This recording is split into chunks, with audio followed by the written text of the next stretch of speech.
Okay, welcome everybody to season 2, first podcast of the year. I am your host, Ken Temma, and with me, as always, is Plevs. How are you, Plevs?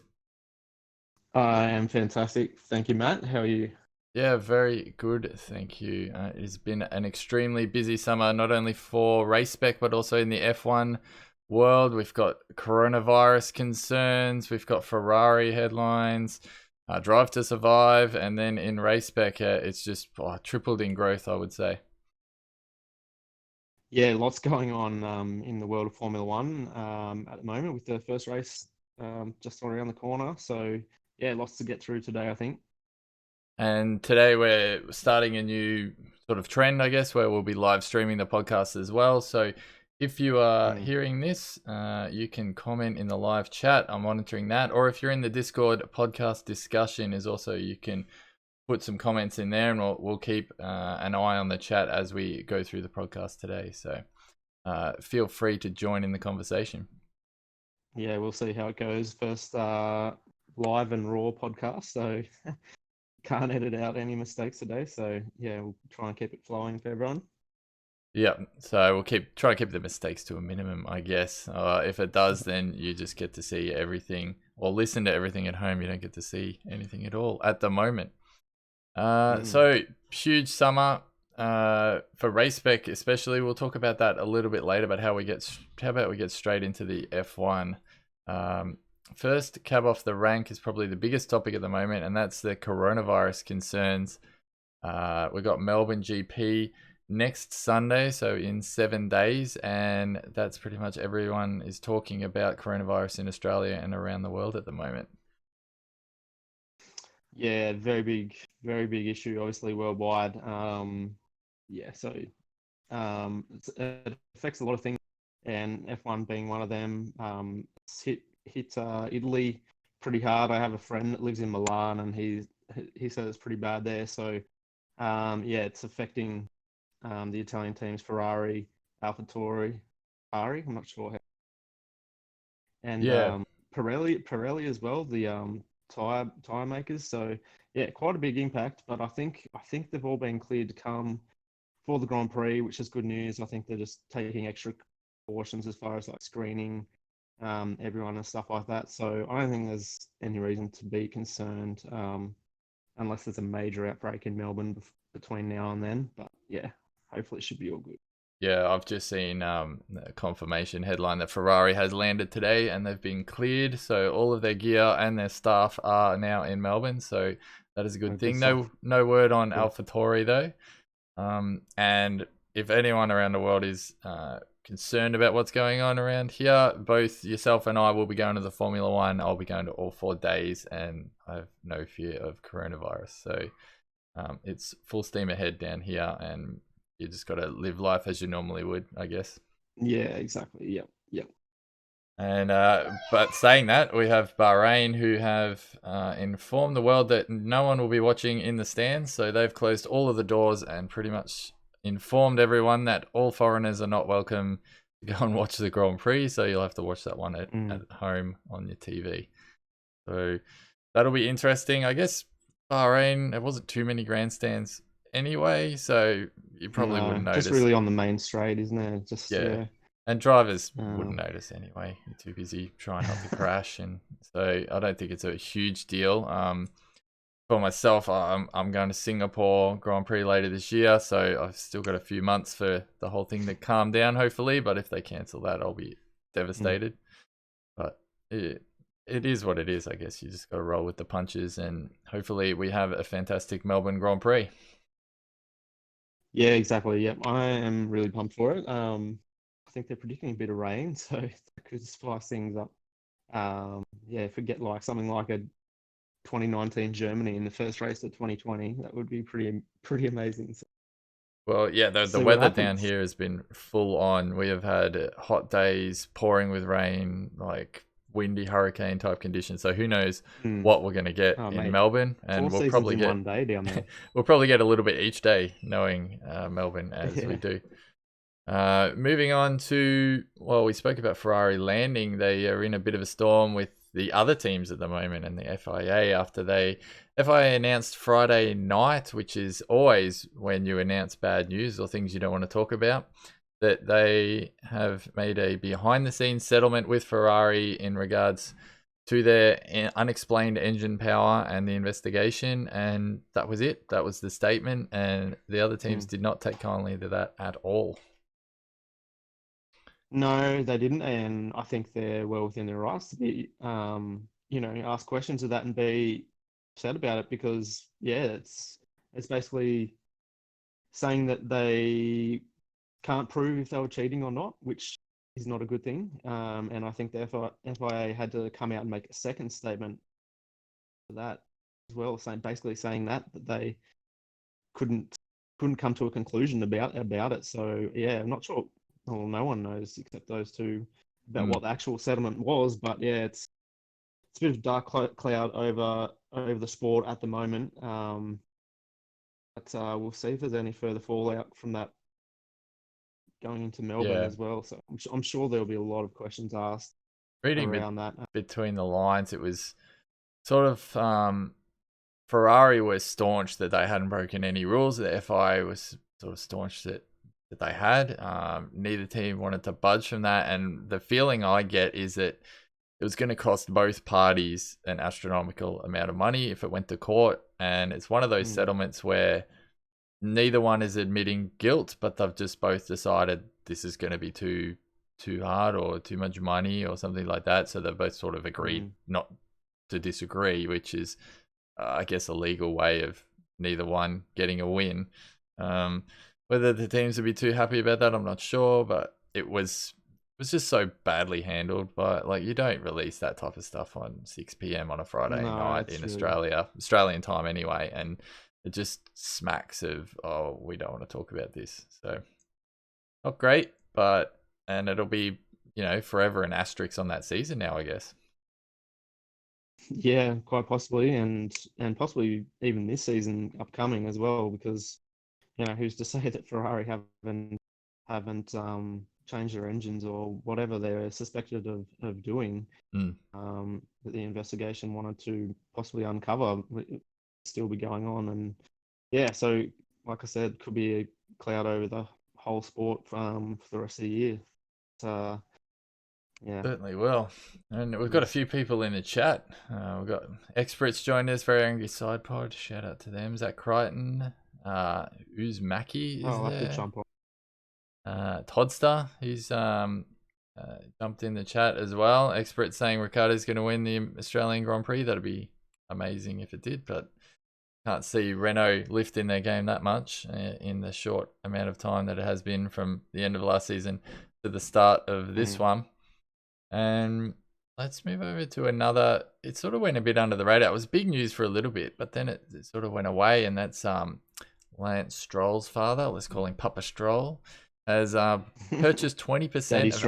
Daddy Stroll, that's it. Has purchased 20% of Aston Martin, and as of the end of this season, so next year, 2021, Aston Martin will be Racing Point, or Racing Point will cease to exist, and it'll be Aston Martin, probably in the familiar green colours.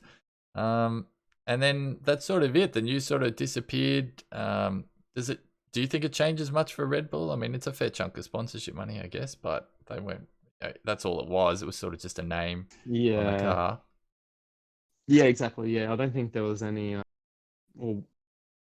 intent from Aston Martin to kind of make their own engines to supply Red Bull or anything. Obviously, they've got the agreement with Honda now, so they've basically nailed their colors to the mast kind of thing in that sense, going with Honda. So yeah, look, they're just a name sponsor. So I'm sure if that doesn't work out and Aston Martin do become an actual team through the takeover of Racing Point or whatever might happen, I'm sure Red Bull will be able to find another title sponsor as well. In fact, they are like their own brand and company, so I'm sure they'd even be fine without it. I don't think they had anything like it before Aston Martin came on board. I think Red Bull Racing. So yeah, we've got expert dropping names in for the new team. Aston Stroll Racing is one that I don't mind. And Yes, Daddy Stroll Racing. Daddy Stroll. It's gonna mean, yeah, exactly.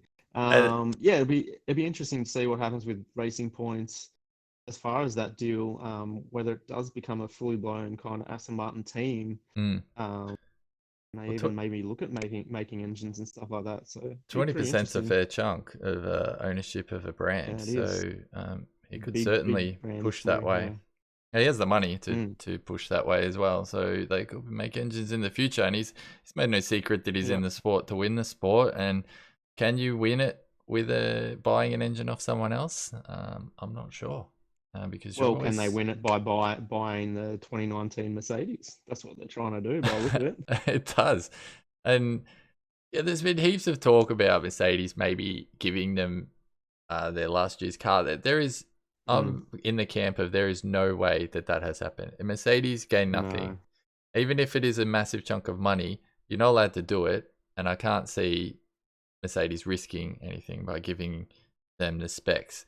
And No, yeah, that definitely hasn't happened. I was joking, but like what they've done, and I'm not sure why other teams don't do more of this and copying the big teams and most successful cars is like like try and emulate their philosophy in terms of their aero package and stuff. I well, mean, you yeah, they have can. laser scanning technology these Yeah, days and all that's what I that, so was gonna surely say. they'd be able to work out how their car works and the philosophy behind it, and basically copy it or like do something similar and have similar success as well. So I think that's the path Racing Point are trying to take this season. So it'd be interesting to see how they go. They did pretty well in testing. So Mm, mm. but yeah, the similarities are pretty striking between the was it W10 last year? Yeah, it's nearly a carbon copy, from what Mm, my understanding is. And yeah, I was gonna say you can scan anything nowadays. That they're saying that you can put a scanner in an umbrella and walk past the car and just about scan every part of the car and then yeah. make your own. So, Hmm. you know, um, is it well if you're and it's sensible for this year because what you're going to redesign a whole car just for 1 year and then the whole thing gets flipped on Yeah. its head. It's just a complete waste of money. So why not just copy the most successful car? And no one else is going to be really beefing their cars up this season. If we're going to be honest, maybe teams that had a bad season last season puts a bit more effort in. Maybe Haas, Renault, those type of cars. But I can't see Mercedes Mm, making too many changes. And Red Bull's made a few changes. Ferrari seems to have made a few changes, mm. better or worse, not sure. But that Well, brings us on to testing. Um, yeah. did you? Just on that though, I kind Yep. of like you said not many changes, but yeah, kind of have seen a couple of big ones from the bigger Mm. teams. So obviously you got the DAS Well, yeah, system that's a for huge Mercedes. change. They would have been So working on that for a remains while. yeah, remains to be seen how much they use that in races and how they use it and stuff like that. But and then Red Bull as well, they changed their whole front suspension. They got the really unique um I'm absolutely blanking on what they called it, but I think Yeah, double I can't. bulkheads or something like that. But Yep. yeah, no one else is doing it. So yeah, that's two pretty big changes from the big teams. Mm. Um, And I wonder if they can be which yeah, incorporated in the new rules. I know that the DAS has been outruled, but I wonder if Red Bull's system can be brought into the new cars and whether they've thought that far ahead or whether they were just working on it for a long time. I'm not entirely sure. yeah, just Um, goes to show the money they can throw at development, even though with regulations changing so much for 2021, they're still able to throw money at designing these cool innovations for basically 1 year. mm. So yeah, pretty much. And Uzumaki saying Williams will get into Q2. That's a big call. Big call. I That's a can't. I can't. huge call. I can't Wow. see Latifi getting into Q2, but Russell maybe. I love their new livery. It's way better than Yeah, I last like it year's one. too. Really I good. think all the cars look better than last year, to be honest. I don't think there's Mm. a car that looks worse. I think there's a lot of white and black. There's a lot of white cars. I mean, when you saw that Mm. promo shot they did of all the drivers walking side by side, I think there's about nearly half the field is in a white overalls. So I would have liked a bit more color in the field maybe. But other than that, Mm. yeah, the cars look pretty good this year. I'm pretty happy Yeah. about that. Testing was the first time we've seen testing televised. Saying that, it was extremely difficult to watch in Australia. Did you manage to see any of it? Bits and pieces. I kind of just watched the YouTube highlight things on from Mm, the F1 channel. I think I maybe caught about an hour of it live. It wasn't. It's not the most interesting thing. A no. lot of stopping and starting as well, so it's not great viewing to be honest. But yeah, all the teams under pressure this year. Obviously, with testing shortened from 8 days to 6 days, Mm, and yeah, it was good to see Williams turn up on time, and they were actually the first car out on track this year. So pretty yeah. big turnaround from them from last year. Well, And their car looking pretty like a pretty decent improvement, you'd have to say as well. yeah, they were definitely Uh, keeping up. You can't take too much from testing, but mm, they were going no, okay. yeah, And yeah, even Ferrari sandbagging, based on read it. The mathematicians of us all who follow it are saying that Ferrari, although they didn't put any hot laps, their heavy or their when they did long runs, their long runs matched Mercedes and Red Bull as mm, well. So I do get the feeling that yeah, Ferrari are sandbagging a little bit. And then those fast yeah. laps would have, yeah. Sorry, go ahead. I think, I think Ferrari. I think they definitely have to kind of play it safe after last year because and sandbag a little bit because if you remember, go back to 2019 testing, they were kind of the talk of the town. With how their like, testing went, and they came to Melbourne hot favourites, and basically Mercedes embarrassed them with it was 1-2, and there wasn't even a Ferrari on the podium. Max Yeah. came third as well. So yeah, they ended up being pretty red faced after happening in testing, and but they have despite like maybe sandbagging a little bit. I think there's data that shows that they're actually a lot quicker in the corners Mm, through testing than they were last year. So we all know that they got good straight line speed with their engine, even though there's a question mark, we said earlier. But so if they can combine that with, you know, faster cornering speed, let's hope that they can challenge Mercedes at least. But Mercedes looking strong, you'd have to say. And yeah, I'm not quite sure if anyone will be able to get near them this season. But yeah, there's yeah, so many angles you can take with the testing. I mm, mean, Haas were the fastest through the speed trap. That's a Ferrari engine. Does that tell you anything? Or Haas just stripped everything off, trying to save tires? yeah, I don't low know. Like fuel as this, well. yeah, No, those fastest yeah, laps were clearly low fuel. We need sponsors type laps, and Haas needs sponsors, so they clearly did yeah. that. Even the Kubica one, everyone's saying, "Oh, he's such a brilliant driver. He should replace one of the drivers, mate." They would have just put that in. It would have been in his part of his contract or his deal that they give him a sniff of fuel, go around, get really fast, and Orlan gets a certain amount of sponsorship dollars because they're all over the TV and stuff. So Mm, you can't read anything into mm, those type of things. He got yeah, soundly beaten by Russell. He's not the driver he used to be, and everyone needs to understand that, I guess. But he has an amazing amount of knowledge, and that's probably why he's down there at Haas to assist them. yeah. At, oh, it's not Haas, Mm. was it? Alfa Romeo. Alfa Sorry, Romeo, Alfa Alfa Romeo. Romeo, yeah, Alfa Romeo. yep. So testing. You can read everything into it and nothing into it. Um, I guess Best it's to read what you nothing want. into it, I'd say. Yeah, but Australia will be the litmus test, and Yep. I do certainly hope that Williams do make Q2. Experts saying that their livery is toothpaste. Maybe they should go get a McLean Yeah, sponsorship. yeah. Um, True. Aren't they sponsored? Well, they're sponsored by Rexona, which is a yeah, they deodorant could brand. Yeah, they go already got toiletries. So, all into personal care, like personal hygiene. mm, Go yeah, get McLean's no, just sticky it's taped on definitely a there bit as of a well. toothpaste car. So, yeah. Oh no, I wouldn't read too much into testing overall. I think few midfield teams looking pretty decent. Mm, You can't put too much stock in that because it is just testing. But yeah, let's hope it's a closer season than it was last year. I think the midfield battle was almost more interesting than the battle at the front last year. So if everyone's closer again, hopefully that'll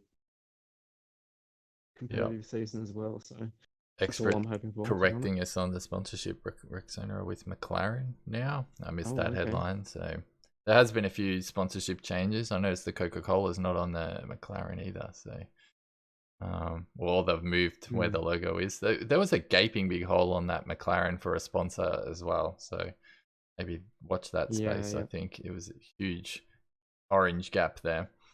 So let's go to the Australia predictions. We're both going. Let's go with, I want two different things from you. I want who will win, and then I want a bold prediction, something, that you'd throw into your crazy multi or something like that, something odd. And we'll see how correct you are. Putting me on the spot here. Look, I think it depends pretty heavily on the weather. So some people predicting a bit of rain and whatnot. So that would certainly make things interesting and really throw it right open. But let's just say, for argument's sake, it's a dry qualifying dry race. And I think a Mercedes will definitely win. Which one? I'm not sure. They just look too good at the moment. Off the back of last season testing, they look strong. All the innovations they've brought, they basically raised all eyebrows in Formula One with that new dash system as well. So yeah, everyone will be keen to see how they actually use that on a Grand Prix weekend. So I think they're almost a lock, to be honest. Like, I'd be very surprised if I'd be happy if Ferrari could challenge them, but I don't think it's going to happen in race one. And my outlandish prediction, going off the back of Racing Point's new direction, let's say, I think they're going to be maybe the head of the midfield at Melbourne. So the fourth. So a top six for Perez or something like that? Yeah, possibly. If there's a retirement from one of the top teams, why not? So yeah, 5 or 6. Very good. Yeah, I don't know if that's outlandish enough for what you're asking, but yeah, that'll do. So we'll call it a Perez top 6, and then we'll measure you against that. How's Racing Point. Oh well, I mean, yeah. Stroll's not beating Perez. Sounds good. All right. What's yours? Ask you the same question. Who will win? Verstappen. I think you left out Red Bull in your analysis there. I think the Honda has gone strength to strength, and I think they'll be very strong. Full disclosure, I'm Red Bull fanboy. Freudian slip of the tongue there. I said Renault. And I think Verstappen will get a win. And my bold prediction, I was going to say Albon for podium, but I think that's your double bold Red prediction, Bull. To be honest. Ready? All right. All right, that could be your bold prediction. I'll make another one. I think Danny Rick will go quite well. He'll go top 6. Danny Rick top 6. Wow. Okay. That would be Renault looked good in testing. We didn't mention them. They look good.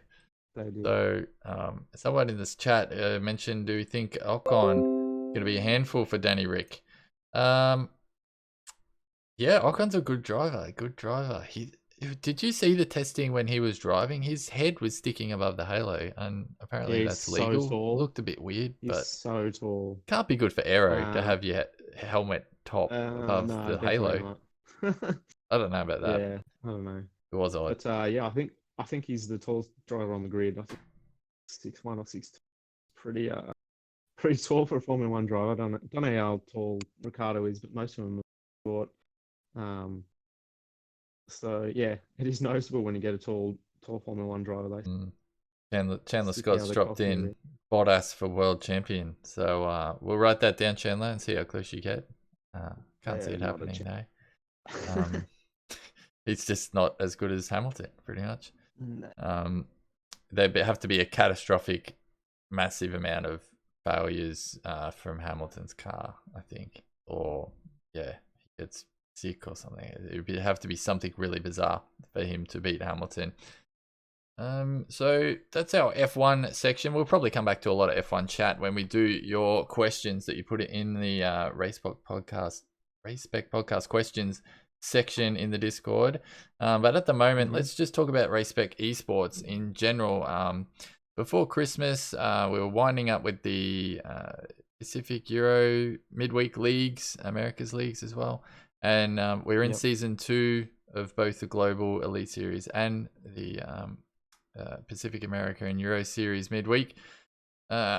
Just give us a little overview of how things have gone strength to strength and how insanely busy you are trying to keep it all together. But it's been really positive lately, and we've got so many new drivers. It's crazy, and everyone seems to be having a really great time. Yeah, that's it. Yeah, it has grown quite a bit. So, like I said, we did finish up our first season just before Christmas, 17th December, I think it was. So, yeah, I was pretty happy with how it all went for the first season. And then I kind of just expected maybe the same drivers, maybe and a few extra ones thrown in um, for season 2, and hopefully keep the same leagues. But you always want to aim a bit higher than that, and so we did a bit of a recruitment drive kind of thing, and we ended up with we doubled the leagues in Europe. So we doubled the PlayStation leagues and Xbox leagues, and actually have a proper PC league now, which is great. And we kept all our Pacific Series leagues, so no additional leagues time for that. But and then the both America's Series leagues on PS4 and Xbox going much better than they did in season 1, where they kind of only had half full grids most of the time. But now they're nearly full, and that's kind of the story for the whole of the league. To be honest, it's there's been a lot of full grids, a lot of people wanting to race, people still joining and signing up. So it's really cool to see. Yeah, I couldn't be more happy with it, to be honest. And again, we've just started our second season of the Global Series and Elite Series, which is on PS4 as well. So they're going well at the moment. We just had round 3 of those last night, or going well in general. Not for me, but yeah. 0 points for But Mercedes at the moment. I got two. I got two. Oh, Zach two. Zach needs to pull his weight though. Don't know what's happening. Come on, Zach. Lift. He'll hate this. Um, But yeah, no, it's yeah, really stoked with how it's going. I'm already thinking about stuff for season 3 when the new game gets when mhm. yeah, F1 2020 comes out. So how we can improve, and maybe possibly some new leagues as well. So yeah, always looking to improve here and there. And yeah, there's nearly too many leagues to cover individually now, which is Yep.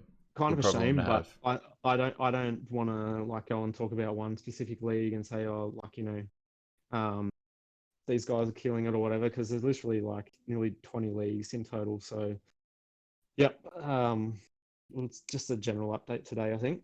Yeah, and if you are looking to join or you're listening to this, you want to get involved, do get involved, fill out the sign up sheet, everything like that. Just be a little bit patient. You will get signed up. It can take sort of 24 hours, 48 hours, depending on where you are in the world. But you will get put into a league. And as you just said, nearly every grid at the moment is full. So you may have to be a reserve, but there are drivers that can't, miss a race here and there, and you will get a shot by Yeah. into a seat at some point. We're rotating the reserves in many of the leagues, and everyone gets a go. And then as it grows, then you'll get a permanent seat, whether it's because we've got so many people that we make a 3rd tier or 4th tier or whatever. You will Mm. get a seat. You just need to be a little bit patient. So. Yeah, exactly right. So new for season 2, we have a couple of mid-season breaks where we actually actively promote and demote drivers, where it's fair kind of thing. So if there's a Mm-hmm. driver in a permanent seat that isn't racing enough, um, showing up to races, then they become a reserve, and that seat opens up for a reserve that has been racing, which I think is a good way of doing it. It keeps the grids as full as possible. Therefore, we have better racing and all that kind of thing. So I just wanted to also in the update, just maybe give a shout out to everyone helping out at the moment with the league. So I had to recruit a lot more people with season 2. to help out. We've had more commentators, more stewards, more league coordinators with additional leagues and stuff like that. Mm-hmm. Yeah, it's just too much for one person or even like a small group of people to handle. It's become quite a big thing now. So yeah, it really wouldn't be possible without the help of everyone that contributes, no matter how big or small it is. Even yourself, Matt, as being a league coordinator, for example. So there's people that do the graphic design, they get photos and stuff like that. Yeah, all stuff like that that goes on behind the scenes. We really appreciate to Certainly everyone. do. There's almost too many of them to name as well. So yeah, keep it going. I think it's been a good season so far. We've got round 8 at France tomorrow night. So getting towards the midpoint of the season already. It's flying by. Certainly is, and we do have a large cast of commentators now, which a big shout out Mm. to those guys, because it's a huge effort to commentate instead of racing, and do that for us, and it gets a lot of different leagues up on the stream and into the YouTube channel. So big shout out to the guys who put their time aside to commentate. We both do it, but there's a lot of other guys who are doing it as well in the Europe League, America's League, and even for tier 2 stuff. Guys are helping out and commentating with that. So if you want to get involved with that, there are still leagues who don't have one, and you would be a valuable asset in the RaceSpec team for sure. So do you want to move on to our questions from our RaceSpec family that have put in there? We're not going to be able to do them all. Yep. We've just selected a few this time. And then that's just how it's going to be. We can't answer them all, otherwise we'd be here all day. So we've just selected a few of the interesting ones. Can I just request we don't write essays in our questions, because that would also, it's almost a podcast by itself to answer some of these ones. But I'll kick us off. Yeah. I'll ask you, how big of an advantage is the Mercedes with the dual axis steering at a track like Australia, where you only have 2 decently long straights? And that's from a Perry the Dog 6. Yeah, like I said a bit earlier, kind of remains to be seen how and if they use it, and at what races. So they might elect, they might think like Australia's a track that where it's not really going to be beneficial for them to use. So they might not use it at all, because I don't think they use it the whole entire testing. Like it wasn't, they weren't doing it kind of every lap. So yeah, it remains to be seen how that plays out. So to be honest, no idea. But from what I've seen, yeah, it gives them a straight line, a minor straight line speed advantage on straights. So Yeah. any advantage in Formula One where, you know, a tenth of a second can be the difference between pole position and third, fourth, fifth on the grid, they're going to use it. So I'd be surprised if it works as advertised kind of thing, then I'd say they're going to use it wherever they can. But it remains to be seen. What do you think? Yeah, a few people that you respect the opinion of, someone like Julian Palmer, and those have sort of said it adds like a fraction of a second down the straight, but the big advantage is the cooling and heating of tires. When you're behind a safety car or even on the formation lap, they're saying that by using that system, you can really get a lot more heat into the tires, get them up to temperature quicker, or if they are too hot, you can cool them a lot faster. So depending on whether you've pulled the steering wheel in or out and changed the toe of the tire. So it's not a suspension thing, it's how the toe is angled. So like in the game, if you go into your setup settings, you're changing the toe of the tires. So if you want to read, there's a little blurb in there about how it works, but you can Google it if you want, and how it changes how much tires on the track. So it could work out really well for them in like safety car situations, or saving tires. Saving tires will be a huge one. Yeah. Well, well, let's hope Hamilton's not whinging about his tires being dead as much. Then I'm sure they will be. Yeah, he'll do the formation lap and radio in that his tires are dead. If it only has that advantage, I'll be happy. Yeah. He's the great miscommunicator of radio. We've talked about it on previous podcasts, but he's just crazy. He just one lap. Oh, my tires are gone. Oh, they're gone. I can't keep up. It's just rubbish. Cool. I should have asked you that one because you knew so much about it. So I just looked. I was like, "What is this?" I was actually trying to when I was sitting there in the cockpit doing some of the other races. I was like, "Could I even do that? Could I pull the steering wheel back towards me while keeping it straight and remember to push it back in?" And it's just another thing that they have to contend with, I guess. But when you're the best in the world, I guess it's not a big deal. So, Yep. want to move on to question 2. Do you want to cover this one, or do you want me to? Yeah, sure. I'll read you a question. So, Giles 95, one of our Fox League coordinators, Mm, he asked, with Renault last season, do you feel like the money they put towards development last year was drastically reduced to them not supplying engines to Red Bull and not getting cash? So he's asking if the decrease in revenue received by Renault because of Red Bull going to Honda mm, meant that they couldn't make their cars competitive. yeah, What do you think? and impacting on their 5-year plan. Yeah, it had to have had a big impact. Like those things sort of coincided at the same time, didn't they? Where they gave Ricardo this big contract, and then Mm, Red Bull said, "Well, haha, we're going to Honda. You've got no supplier now." Yeah, it would have had to have had a big hit to their bottom line, and they would have had to shuffle a lot of things around. And I think it did. I think it had a big impact on their season last season and the development as well. Saying that, testing, they do look good. We won't know did until they? we get some races. I But mean, obviously they had McLaren as well, didn't they? Does mm, that was that new for last year? Can't remember. I think Oh it no, it was wasn't. It was two no, years ago. no. That Yeah, was yeah, that was different again. So look, it's going to be difficult. It's certainly going to be difficult. yeah.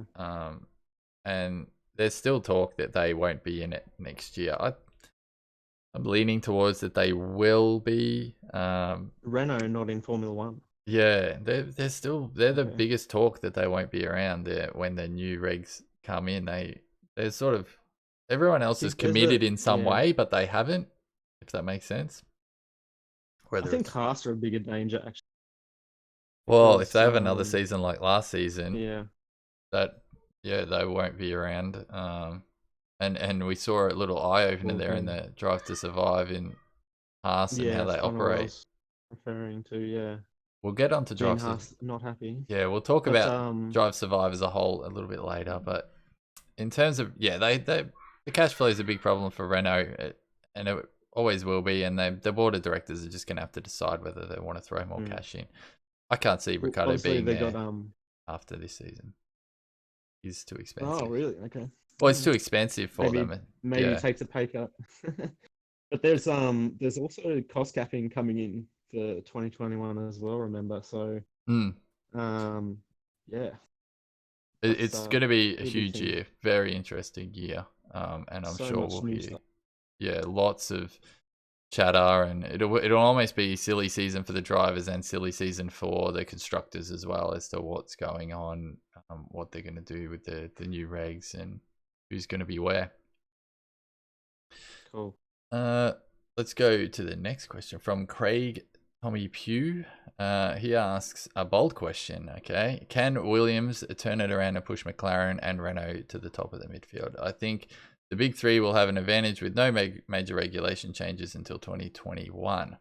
And what do you think about that? Can Williams Um, get themselves out of the hole? I think they.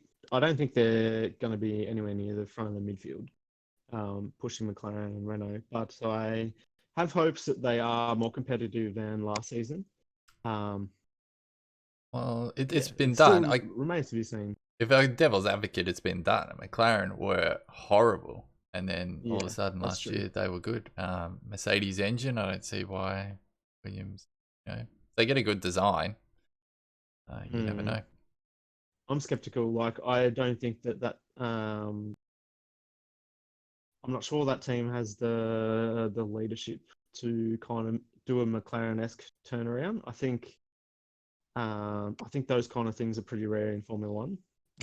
That that performance difference from 2018 to 2019 was, yeah, just kind of an anomaly almost.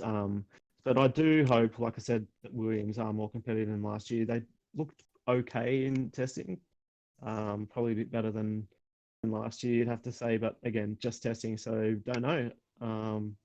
I mean, let's hope so. I think a lot of people, a lot of F1 fans would love to see a competitive Williams car, and we all know George Russell's a great driver. So yeah, it'd be cool to see him actually battling some other Yeah, cars as yeah. well, and He not just put in getting some moves, I reckon. driven around. So Yep. yeah, I mean, sure, it's possible. I don't think they're going to be McLaren and Renault type performance, but you know, maybe challenging the lower midfield would be really cool. So yeah, hope for that. Yeah, we've got a question in the chat. Master Mike, I'll throw this one at you as well. It's just a quick one. He's wondering who will take the title this year. Sounding from what you've been saying, you're thinking Hamilton again, 7-time world champion. Yeah, I think so. Yeah. Well, I think Mercedes probably will have the best car again. But I also think Bottas isn't at Hamilton's level. So if that is the case, yeah, 7 championships for Hamilton. Um, yeah, I mean, there's still so much up in the air. It's even though they've dominated the hybrid era, it's still a bit of a bold prediction to crown someone champion before the season even kicks off. But if I Yeah. had to put my money on someone, based on what they've done in the past and Yeah, I agree. the successful years they've had recently, so yeah, easy one really. Yeah, we can't take anything but what happened last year, and yeah, a testing which you can't read into too much. It has to be Hamilton is he's in the best car and one of the best drivers. So Smokey, maybe Verstappen if Honda can be reliable. Ferrari, if they can get their act together and not shoot themselves in the foot all the time, they're a contender. There's tracks that suit them really well. If they can maximize their points there, they can mix it up. You know, last year they would have been in the mix if they hadn't broken down in Bahrain, things like that. On Ferrari, I'll throw you another quick one. We do have time. Leclerc or Vettel? Who's going to win? Going to win that battle this season? Oh, I think Seb's up against it this year. Yeah, I think Leclerc, even towards the back end of last year, he was proving that he's kind of got the upper hand over Seb already, or at least matching him. Because Charles had those 2 wins, obviously at Spa, was it, and Monza, back-to-back wins. So Yep. and Seb was kind of nowhere in either of those races. He was Well, Monza, he yeah, so drove back on the track, remember, and yeah, exactly. spun himself out and took Stroll But out. then, to his credit, the next race, with the controversial pit stop, Got a little bit of help. where he jumped Charles, he won that race, so he kind of bounced back a little bit. But I think on form last year, you'd have to say Leclerc was the better driver, and I expect that to continue and possibly, yeah, if there's a Ferrari driver to challenge for the championship this year, I think it'll be Charles rather than. Yep. And they've got the Do Rock you just. agree, or? Yeah, I think it'll be Charles. I'm a huge Leclerc fan, and I think Vettel is slowing down a little bit. I mean, he's an old for Formula One, but it'll be his mental state. He went up and down last season. We could tell that, even from the outside in. I mean, sometimes you can't really tell at all, but I think most people could tell that he was down in some points and then managed to get himself back up near the end of the season. Just Rock F1. Sorry, go ahead. Yeah, I was just going to add, if he has another season like he did last year, what do you think? Do you think he'll stick around for 2021 or? No, I can't see him going to a lesser team, and I can't see Ferrari keeping him. If he has another season like he did last year, it's competitive, but it's not title winning. I would surmise that Ricciardo will go there because I can't see anyone in the other Ferrari teams really stepping up to that level. Giovinazzi's got a long way to go. Raikkonen isn't going to go up, and then Grosjean and Magnussen are their own worst enemies. So yeah, it'd have to be, I think, Ricardo with that clause in his contract. The Rock Yeah, F1 no, just yeah. sorry, I'll just quickly cover this Keep off. going. Yeah. His then the constructor payments only come through the following year. So Renault fourth in 2018 would have spent it on the 2020 car. They would have halfway through the season they would have known what they're spending on their driver, and then the bombshell dropped sort of just after halfway. So they you adjust your budget, I guess, in the next year. So you would have stopped spending or culled some of it. So that's what I'm sort of clarifying that. So yes, they would have budgeted for that development of the 2020 car, but at the same time, they would have had to have readjust halfway through, and budgets are constantly being adjusted depending on where the expenditure is going, I guess. Yeah. Sorry. All right, your question. Oh, do we want to do Drive to Survive before we finish off, or do you want to flip it around and do the last question and then Drive to Survive at the end? Last question being, there's one from the real Loveland. Yeah, Is a it bit that? about Haas. Yeah, but we kind of already touched on it, but yeah, I think that kind of ties in with Drive to Sure. Survive as well. Yep. So we might as well. Um, so the questions: do you think 2020 is the end of the road for Haas? And yeah, as I said, there's quite an in-depth insight into that team in Drive to Survive. They got a lot of time, probably more than any other team, to be honest. They did, Um, and they left so bits yeah, out at the same time, which I thought was really interesting. I was mm, when Grosjean smashed coming out of the pits in Britain. I think it was Britain. I was right. like, this is going to be brilliant on Drive to Survive. And that wasn't in there. So I'm assuming that certain races they were with them and certain races they were nowhere to be seen. And Yeah, they just yep. weren't with them at that race. But I was hanging for that, but we didn't see it. Is it Yeah, they don't. 2020? Sorry, go. I was gonna say they don't have 10 camera crews, so they got to choose Yeah, who yeah. they follow each weekend. But I think they got some really good bits. But yeah, the key bit that ties into this question is the one with Gene Haas is obviously Mm, the owner of the team saying, if it continues like this, you can't see him keeping the team alive and keep putting money into it past this season. So it's a real make or break season if he's true to his word in that sense. And obviously they yet again don't have a sponsor for the season, and we saw how badly it went for them yeah, in they that regard they were last year scammed a bit, weren't they? with Rich Energy. So yeah, I think it could be the end of the road for Haas this year if they don't get their act together and yeah, start challenging for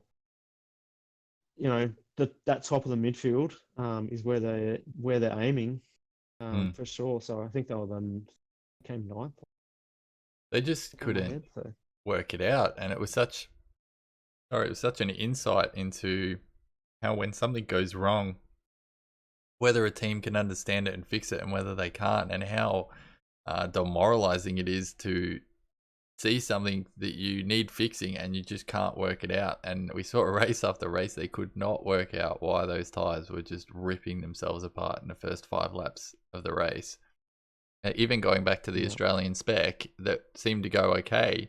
So they were trying to make improvements that were actually detracting and making them even worse. So it's yeah, such a debacle, and it was really interesting, captivating viewing, for sure. But I agree, if they don't pull their finger out, it could be the end of the road for Haas, and then the FIA will need to get someone else in or make some deals, because you don't want too low of a grid. I don't think you want anything less than uh, 20 cars. In fact, I think they want more than 20 cars. The Porsche rumor is still going around, so you never know. Never know. What was your other favorite parts of Drive to Survive? Did you smash it out in a few days, or did you take your time? yeah. No, I do smash it out in a few days. Yeah, so do I. Um, it's pretty addictive, but episodes were pretty short as well, so it was easy enough to do. It was easy enough to sit down and watch, two, three, or four. I Mm, think the most I watched in one sitting was maybe 3 episodes, and I think I did that maybe 2 or 3 times. So Yep. yeah, I got it done in 3 or 4 days, I think. But yeah, no, it was very good. I saw some people saying it wasn't as good as season one, and yeah, no, I thought it was as good. Lot of airtime for the same maybe um 2 or 3 drivers and teams, which Yeah. is maybe one complaint. Like I think Red Bull and Haas, there's probably too much of those teams. I mean, or maybe just not enough of the other teams, and they could have made it longer. But obviously, Yep. we keep Well, whatever Red Bull made it their is, 10 own episodes. But episodes just about, didn't they, with Gasly and yeah, Albon? So I thought the Gasly there's episode a was the lot of best Gasly and episode. Albon. The Gasly episode was the best one. I thought it was a Yeah, it was amazing great. insight into what we didn't see in the media and watching from the outside in, and how much they were trying Mm. to get him to go, and then how the rhetoric changed from he's give him time, he'll be right, and then there's to the point where it's just he can't cut it, he's not getting it done, sort of thing, and then they had to make that change. And then Yeah, it was literally watching him crack under the pressure, wasn't it? It was yeah, it it was was it was kind of hard to watch, to be honest. Like a couple of sometimes, times, yeah. you're thinking, oh God, like poor guy, like is it's just going from bad to worse, and there's so much pressure piling on him. And I think a few things Christian Horner said to him as well that were that they got in Drive to Survive. I was like, wow, like they're not easing up on him, like they're really putting the pressure on.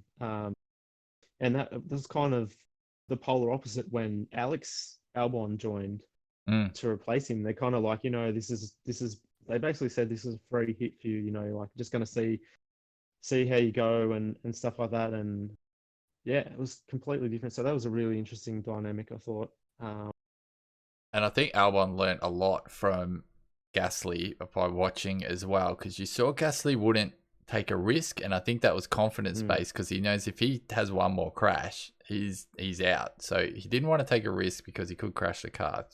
He did crash it twice in testing, and then had a few mishaps in the first half of the season. But at the same yeah, token, Albon was like, well, he's not in the car because he's too safe and he's not making his way through the field. And you saw in Spa, the yeah, first thing he does is starts making his way through the field and then goes around the outside of was it Danny Rick? Um, yep, so his overtakes were adventurous, but he kept it on and he didn't crash. He did yeah, crash a couple of times. He crashed in Russia in qualifying and somewhere else. Overall, he did a really good job, but he knew that he has to take some risks and show that he is a risk taker. Otherwise, he'll be out as mm. well. So it was really good to watch. Well, he's got the seat for this year, so Mm, see how. But it I was think he'll go interesting. really well. Yeah, yeah. But yeah, Survive was good. It was um, yeah, did show the same few drivers. Like there was no Alfa Romeo at all. I can't No, remember. I don't think there was. And Kimmy wouldn't have got on um, board. there was a lot of Red Bull, but hardly any Max. Like maybe a snippet of Max. That was Mm. all about the second driver kind of thing. And I was surprised there was no um, Lando, but it looked like no they Lando. keyed Yeah, science in from the start. a lot of a lot of science. A lot of Ricardo. I really liked the Hulkenberg episode. It was quite Mm, sad, to be honest. Like, yeah, you got to feel for the guy. Didn't do anything wrong, but he no. did have that chance to get that podium. It's Yeah, one well, mistake he made. I was amazed. I did not know that in his contract that he had the option to extend for a year if he made a podium. Oh So wow, yeah, it's yeah, hard. they mentioned that in the episode. I'm like, oh wow. So if he had got on the podium in Germany, which it looked like he was going to, he was in second, he would have extended Mm, his contract and Ocon wouldn't have a drive. But he screwed it up. So interesting. yeah, pretty full on. I love Russell's episode as well. I liked it when he had a few harsh words to say during the team meetings and stuff. So Yeah, yep, yep, yeah. He's definitely speaks his mind. He just like so much more mature than his age. Like, mm, you'd think he's 10 years older. Like, and been in sport for ages. He was basically saying as a rookie, it's not good enough kind of things. Yeah, really interesting. Enjoyed it a lot. Can't wait for the next season yeah. as well. But Well, that sort of brings us near the end of the podcast. And to finish up, Does. The Rock has thrown in one final question, and that is, Oh. do you have enough toilet paper? Yeah, I got enough. Yeah, had enough. Whatever.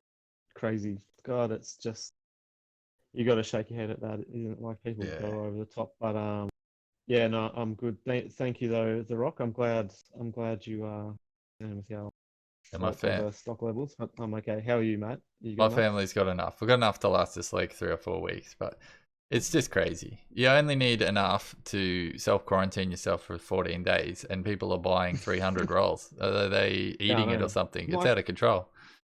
yeah, well, like, yeah, it is mental. And they must be wrapping themselves like mummies in it to like I try don't not know. to get the virus. I got mates who are down to their last 2 rolls and they can't find toilet paper. So have a feel for those guys.